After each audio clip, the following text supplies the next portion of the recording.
Ya, yang masih terus menarik untuk dicermati adalah kondisi perekonomian di masa new normal. Di tengah volatilitas yang begitu tinggi, sulit untuk menentukan apakah perekonomian kita sudah betul-betul masuk ke masa pemulihan atau hanya ilusi semata. Nah, seperti apa detailnya kita akan simak dalam ekspor impor masih kendor. Nah, berdasarkan rilis Badan Pusat Statistik, nilai ekspor Indonesia pada bulan Juli 2020 ini ambles 9,9% secara year on year, atau nilai ekspor ini hanya mencapai 13,73 miliar dolar Amerika Serikat atau turun 14,33% jika dibandingkan dengan bulan Juni 2019.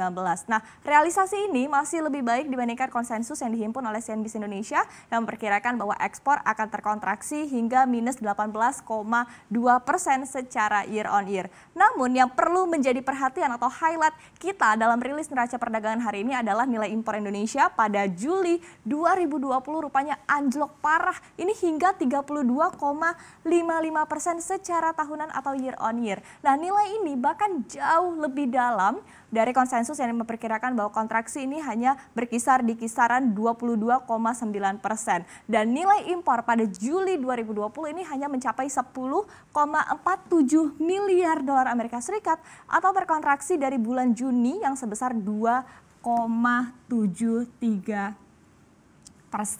Nah, ini perlu menjadi perhatian pasar ya, mengingat bahwa impor Indonesia sebetulnya masih amat didominasi oleh bahan baku dan juga bahan modal sehingga dibutuhkan untuk produksi dan juga investasi. Nah, maka demikian dengan data ekspor impor di bulan Juli 2020, maka neraca perdagangan di bulan Juli 2020 kembali surplus. Kita lihat surplusnya adalah 3,26 miliar dolar Amerika Serikat. Padahal konsensus pasar yang dihimpun oleh CNBC Indonesia memperkirakan neraca perdagangan Juli akan surplus sebesar 629 juta dolar Amerika Serikat. Nah, sementara itu yang perlu menjadi perhatian kita juga di sini adalah surplus terjadi selama 3 bulan terakhir, yaitu di bulan Mei, Juni, dan juga Juli 2020 di saat-saat pandemi. Nah, ini juga perlu menjadi perhatian, apalagi tadi disebutkan bahwa impor kita didominasi oleh bahan baku modal, sehingga dengan adanya surplus yang begitu tinggi, ini artinya juga nanti akan berkaitan kepada investasi dan juga kepada produksi kita di dalam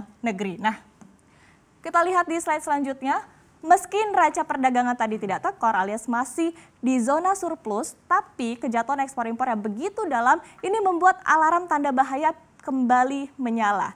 Bisa jadi bahwa optimisme pemulihan ekonomi di kuartal ketiga 2020 ini hanya PHP alias harapan palsu belaka. Nah, sebagai gambaran, ekspor menyumbang rata-rata ini adalah 18,61% kepada produk domestik bruto dalam 10 tahun terakhir. Nah, kemudian di tahun ini komponen ekspor sangat sulit diharapkan untuk memberikan kontribusi positif terhadap pembentukan PDB. Alih-alih ini malah membebani, sementara untuk impor ini memang mengurangi nilai PDB. Meski demikian, bahan impor tadi disebutkan bahwa dibutuhkan untuk produksi dan juga investasi. Nah, sementara investasi khususnya pembentukan modal tetap bruto rata-rata menyumbang 32,17% terhadap PDB dalam 10 tahun terakhir. Sehingga jika PMTB ini tumbuh negatif, hal ini akan tergambar dari minimnya impor bahan baku dan modal, maka sulit untuk kita berharap bahwa ekonomi bisa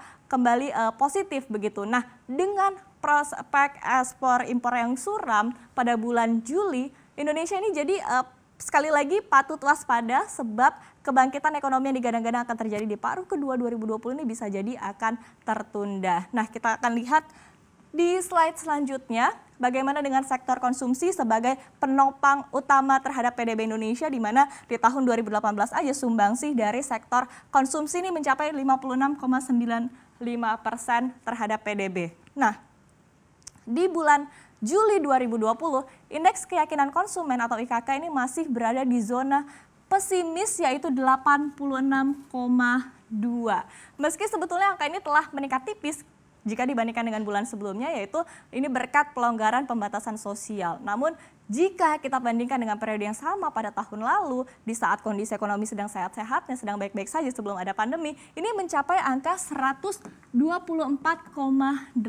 Ini artinya masih jauh lebih rendah di bulan Juli 2020, padahal sudah ada peningkatan dari bulan sebelumnya Juni 2020. Nah, padahal untuk meningkatkan konsumsi, Bank Indonesia ini terus menurunkan suku bunga acuan. Pada bulan Juli lalu, BI kembali menurunkan BI 7 Days Repo Rate sebesar 25 basis point dari 4,25% ke 4%. Nah, penurunan ini bahkan menjadi yang keempat sepanjang tahun 2020.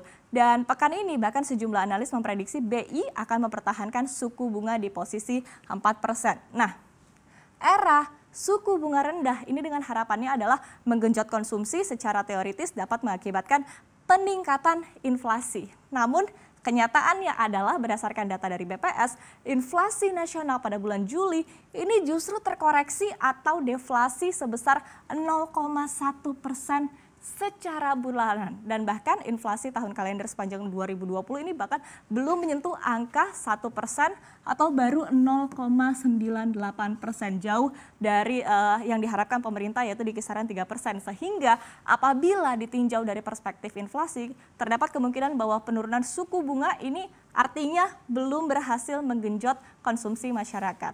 Nah, fenomena ini sebetulnya dapat dijelaskan melalui dua kondisi. Nah, kondisi yang pertama ini adalah fakta bahwa kebijakan moneter berupa penurunan suku bunga ini masih membutuhkan transmisi, yang mana jangka waktu semenjak penetapan suku bunga baru belum cukup untuk transmisi atau belum sampai ke kebijakan moneter ini berjalan dengan sempurna. Kondisi kedua ini adalah belum maksimalnya konsumsi masyarakat terjadi karena bank tetap melakukan penghematan kredit atau fenomena yang namanya adalah credit crunch. Karena di masa ekonomi sulit seperti ini, bank khawatir angka non-performing loan atau NPL atau kredit macet ini akan melonjak, sehingga bank akan cenderung lebih berhati-hati dengan membatasi atau memperketat syarat penyaluran kredit. Nah, suku bunga yang rendah ini tentu tidak ada pengaruhnya apabila bank tidak menyalurkan kredit kepada masyarakat. Sehingga ini lagi-lagi dibutuhkan koordinasi ya antara Bank Indonesia dan juga Kementerian BUMN sebagai tempat bernaung dari bank-bank plat merah untuk mencari jalan tengahnya. Pemerintah pun memproyeksikan bahwa pertumbuhan ekonomi di kuartal ketiga ini akan bergerak di zona negatif, yaitu 1%. Nah, jika ini benar terjadi, maka sah Indonesia akan resesi. Karena di kuartal kedua ekonomi Indonesia telah ambles di minus 5,32%. Nah, sementara kita lihat seperti apa proyeksi dari Lembaga Dunia untuk pertumbuhan ekonomi Indonesia di sepanjang tahun 2020. Bank Dunia ini bahkan sebetulnya memproyeksikan bahwa pertumbuhan ekonomi Indonesia akan stagnan atau 0% di tahun 2020, sementara akan rebound di tahun 2021. IDB ini memproyeksikan bahwa pertumbuhan ekonomi Indonesia berada di kisaran 2,5% di sepanjang tahun 2020, sementara Lembaga Moneter Dunia atau IMF ini memproyeksikan bahwa pertumbuhan ekonomi Indonesia ini berada di 0,5% di tahun 2020. Nah, meski sebetulnya proyeksi pertumbuhan ekonomi Indonesia ini diprediksi masih lebih baik dari kuartal kedua 2020 untuk kuartal ketiga, namun belum bisa dikatakan bahwa ekonomi Indonesia ini sedang baik-baik saja. Apalagi ekspor impor di bulan Juli ini tadi masih menunjukkan tren kontraksi, dan kita juga jadi perlu bersiap begitu karena hantu resesi masih terpampang nyata di depan mata.